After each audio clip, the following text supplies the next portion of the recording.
नमस्कार दोस्तों, मेरा नाम सुनील सिंह है और मैं आपका स्वागत करता हूं मेरे चैनल संघर्ष की उड़ान पर। तो दोस्तों, आज के इस वीडियो में हम पढ़ने वाले हैं रेलवे एनटीपीसी 2025-26 का समान अध्ययन। समान अध्ययन के अंतर्गत जितने सारे टॉपिक्स पूछे जाते हैं, सारे टॉपिक्स को हम इस वीडियो में कवर किए हैं। जैसे कि भारतीय संविधान, इतिहास, उसके बाद भूगोल, सारे टॉपिक्स को हम इसमें कवर किए हैं। तो इसका एक पार्ट हम पढ़ा चुके हैं। अगर आप वो नहीं देखें तो जाकर के पढ़ लीजिए। उसमें हम प्राचीन भारत, आधुनिक काल भारत और मध्यकाल भारत तीनों पढ़ा चुके हैं। इस वीडियो में हम संविधान से शुरू करने वाले हैं, तो बने रहिए हमारे साथ वीडियो के लास्ट तक। चलिए क्लास को शुरू करते हैं। भारतीय संविधान की संघवाद की विशेषता राज्य स्तर पर केंद्र में सरकारों में के अस्तित्व में संदर्भित करती है। संघवाद सरकार का एक रूप है जिसमें शक्ति को राष्ट्रीय सरकार और अन्य राजशाही और एकात्मक सरकार के बीच संतुलन बनाने का प्रयास करता है, जिसमें केंद्रीय प्राधिकरण के पास विशेष शक्ति होती है। तो क्वेश्चन आपके पास है, स्वतंत्रता के बाद भारत के संविधान सभा के अध्यक्ष कौन थे? तो भारत के स्वतंत्रता के बाद भारत के संविधान सभा के अध्यक्ष डॉक्टर राजेंद्र प्रसाद थे। कौन थे? डॉक्टर राजेंद्र प्रसाद। 9 दिसंबर 1946 को डॉक्टर सच्चिदानंद सिन्हा को संविधान सभा का अस्थायी सदस्य नियुक्त किया गया, लेकिन 11 दिसंबर 1946 को डॉक्टर राजेंद्र प्रसाद को संविधान सभा का प्रथम अस्थायी सदस्य चुना गया। 29 अगस्त 1947 को संविधान सभा के प्रारूप समिति का अध्यक्ष डॉक्टर भीमराव अंबेडकर को चुना गया। किसको? डॉक्टर भीमराव अंबेडकर को। आगे देखते हैं। स्वतंत्र भारत की संविधान सभा के प्रथम अस्थायी अध्यक्ष कौन थे? तो डॉक्टर राजेंद्र प्रसाद थे। 9 दिसंबर 1946 को आयोजित संविधान सभा की प्रथम बैठक के अध्यक्ष कौन थे? तो दोस्तों ये थे कौन? डॉक्टर सच्चिदानंद सिन्हा। लेकिन ये कैसे थे? अस्थायी सदस्य थे। कब? कौन से? अस्थायी सदस्य। आगे, इनमें से कौन भारतीय संविधान सभा की मसौदे के सदस्य नहीं थे? तो दोस्तों ये AB ठक्कर थे, जो ये मतलब मसौदा समिति के अध्यक्ष सदस्य नहीं थे, क्योंकि सैयद मोहम्मद सदुल्ला भी थे, एन गोपाल स्वामी अयंगर भी थे, डॉक्टर AK मुंशी भी थे। अब यहाँ पे आप थोड़ा डिटेल में देखें। संविधान सभा की प्रारूप समिति में कुल 7 सदस्य थे। डॉक्टर भीमराव अम्बेडकर जो कि अध्यक्ष थे, गोपाल स्वामी अयंगर, माधवराव BL मित्र के स्थान पे थे। BL मित्र के स्थान पे कौन थे? माधवराव। उसके बाद में थे TT कृष्णमाचारी, ये डॉक्टर P खेतान की मृत्यु के बाद ये गए थे। अतः स्पष्ट है कि AB ठक्कर भारतीय संविधान मसौदा समिति के सदस्य नहीं थे। आइए आगे देखते हैं। संविधान सभा के प्रारूप समिति के अध्यक्ष कौन थे? तो संविधान सभा के प्रारूप समिति के अध्यक्ष डॉक्टर भीमराव अंबेडकर थे। पंडित जवाहरलाल नेहरू ने किस तिथि को संविधान सभा के सभा में उद्देश्य प्रस्ताव प्रस्तुत किया? तो दोस्तों 13 दिसंबर 1946 को किया था। कब? 13 दिसंबर 1946 को। कौन किया था? पंडित जवाहरलाल नेहरू। अब देखते हैं। कैबिनेट मिशन की संतुष्टियों के आधार पर भारतीय संविधान का निर्माण होने वाली सभा का गठन 1946 में किया गया।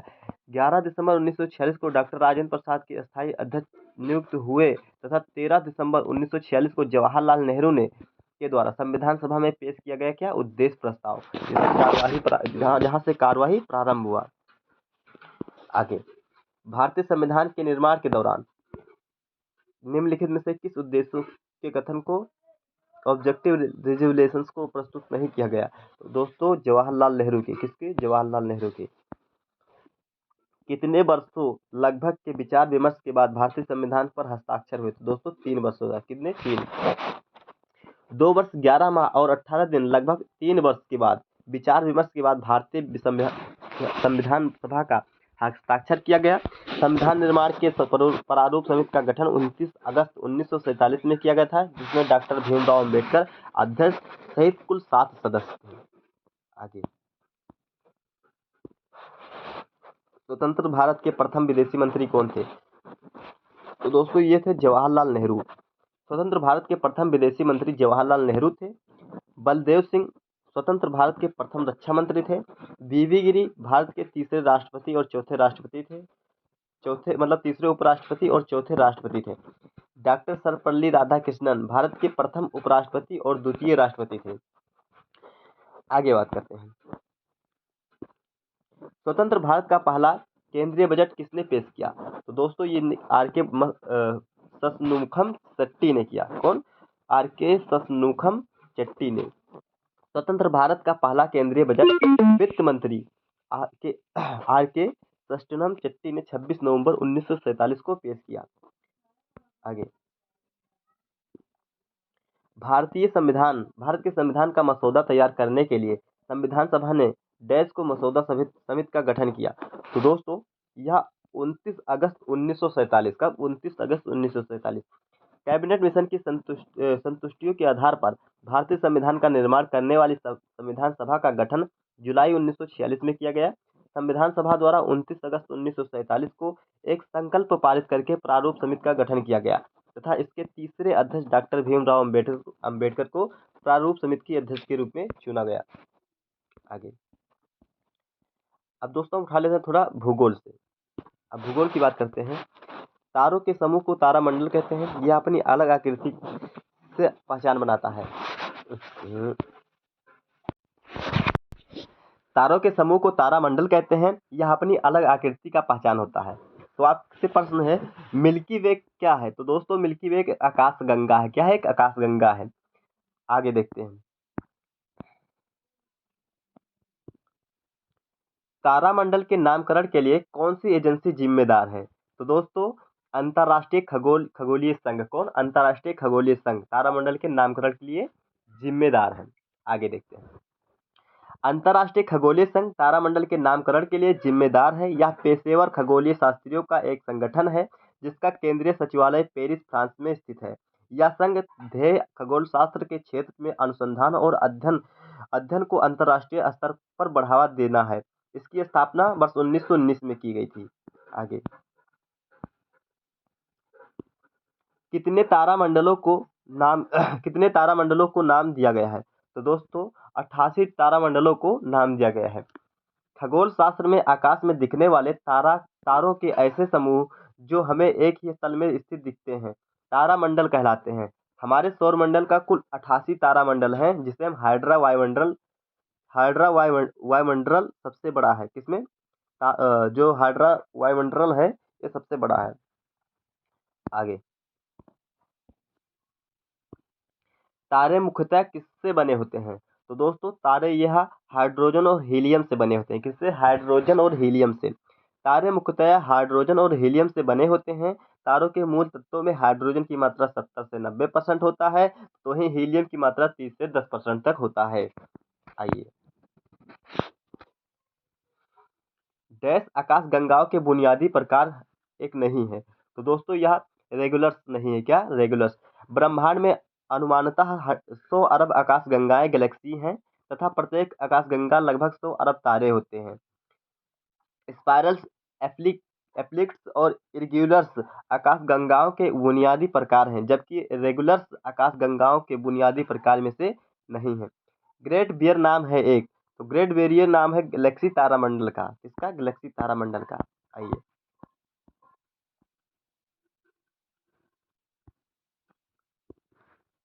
ग्रेट बियर एक तारामंडल नक्षत्र का नाम है। इसे सप्तवर्षीय तारामंडल भी कहते हैं, जो उत्तरी गोलार्ध के आकाश गंगा में रात्रि के समय दिखता है। इसे फाल्गुन चैत्र महीने के श्रावण भाद्र महीने तक आकाश में 7 तारों के समूह में देखा जा सकता है। इसे 4 तारे चौकोर तथा तिरछी रेखा से संबंधित है।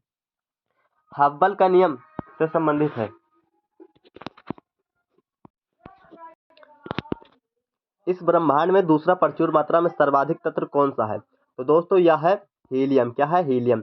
ब्रह्मांड में हाइड्रोजन और हीलियम दो सर्वाधिक मात्रा में पाए जाते हैं। इस संदर्भ में 3/4 हिस्सा हाइड्रोजन तथा बचा हुआ शेष तत्व हीलियम है। अतः हीलियम ब्रह्मांड में दूसरा प्रचुर मात्रा में पाए जाने वाला तत्व है। आगे देखते हैं, रात में आकाश में सबसे चमकीले तारा कौन सा है? तो रात में सबसे चमकीला तारा दोस्तों सीरियस ए है। कौन सा है? सीरियस ए। रात में आकाश में सबसे चमकीले तारा सीरियस ए है। इसे डॉग स्टार भी कहते हैं। यह पृथ्वी से 8.6 प्रकाश वर्ष दूर है एवं सूर्य से दुगने द्रव्यमान वाला तारा है। यह सबसे सूर्य से 20 गुना अधिक चमकीला है। आगे, निम्नलिखित में से किसे एक टूटा हुआ तारा कहना उपयुक्त है? तो दोस्तों हम कह सकते हैं किसको? अंश एवं अवशेष को।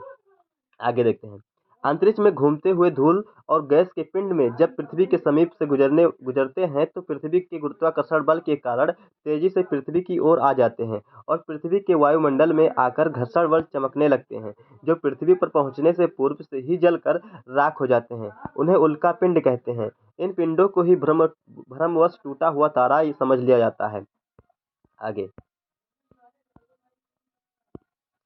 मंगल व बृहस्पति की कक्षाओं के बीच मुख्य रूप से सूर्य की परिक्रमा करने वाले छोटे आकाशीय पिंड विभिन्न प्रकार के चट्टानी मुकालबे क्षुद्रग्रह एस्टेरॉयड कहलाते हैं। तारों को चमकना उनके ताप के कारण होता है तथा तारों का मुख्य संगठक हाइड्रोजन व हीलियम होता है। गिरे हुए खगोलीय पिंड हैं जो सूर्य का चक्कर लगाते हैं, जैसे पृथ्वी, मंगल, बृहस्पति, शुक्र आदि। आगे देखते हैं,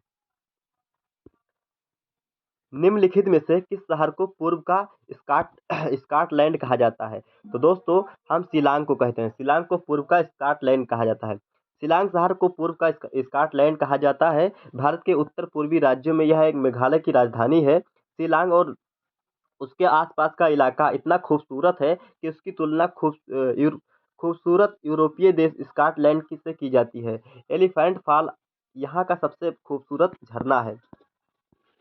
आइए आगे देखते हैं, काठियावाड़ प्रायद्वीपीय देश का भौगोलिक सांस्कृतिक विरासत है। तो दोस्तों, यह राजस्थान का, कहाँ का? राजस्थान।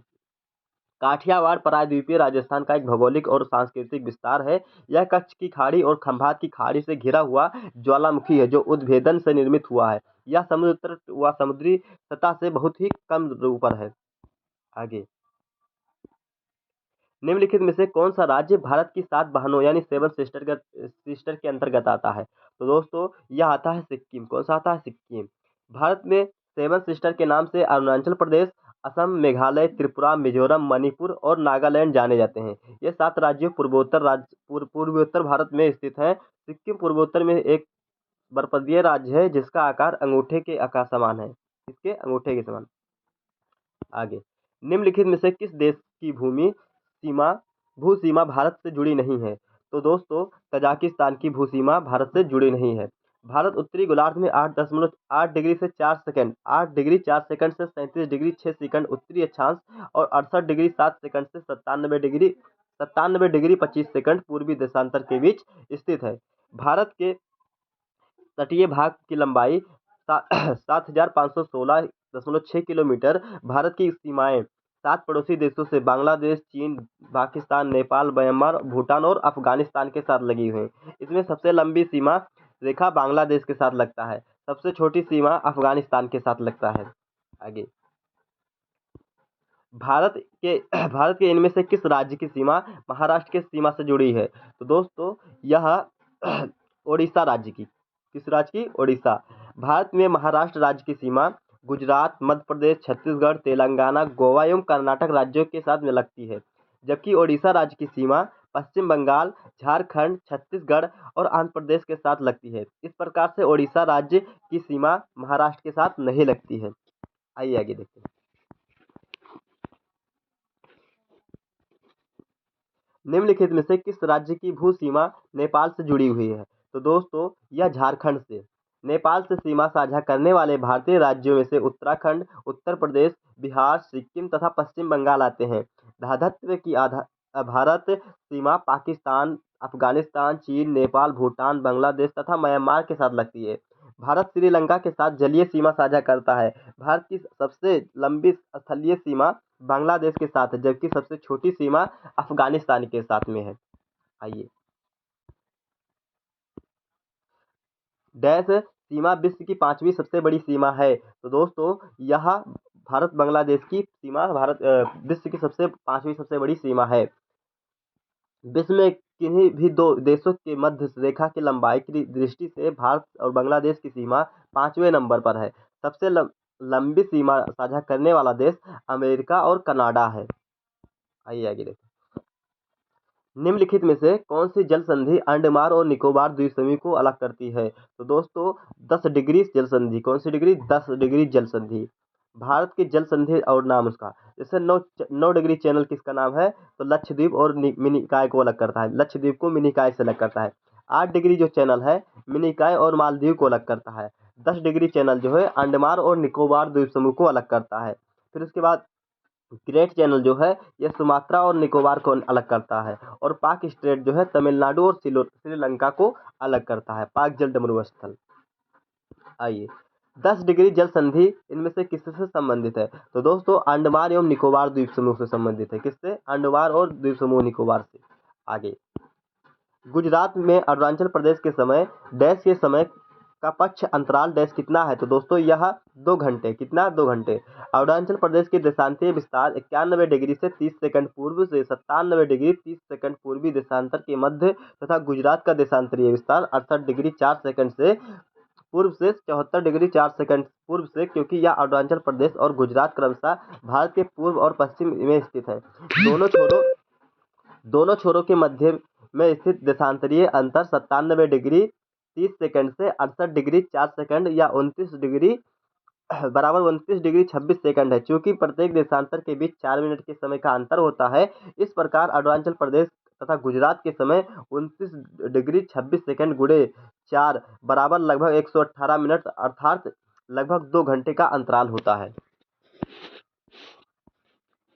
आगे देखते हैं अधिमान वक्र प्रवणता किसके द्वारा मापी जाती है? तो दोस्तों यह प्रतिस्थापन की सीमांतर दर से मापी जाती है। अधिमान वक्र की प्रवणता प्रतिस्थापन की सीमांत दर मापी जाती है। अधिमान वक्र दो वस्तुओं के ऐसे संयोगों का ग्राफीय निरूपण है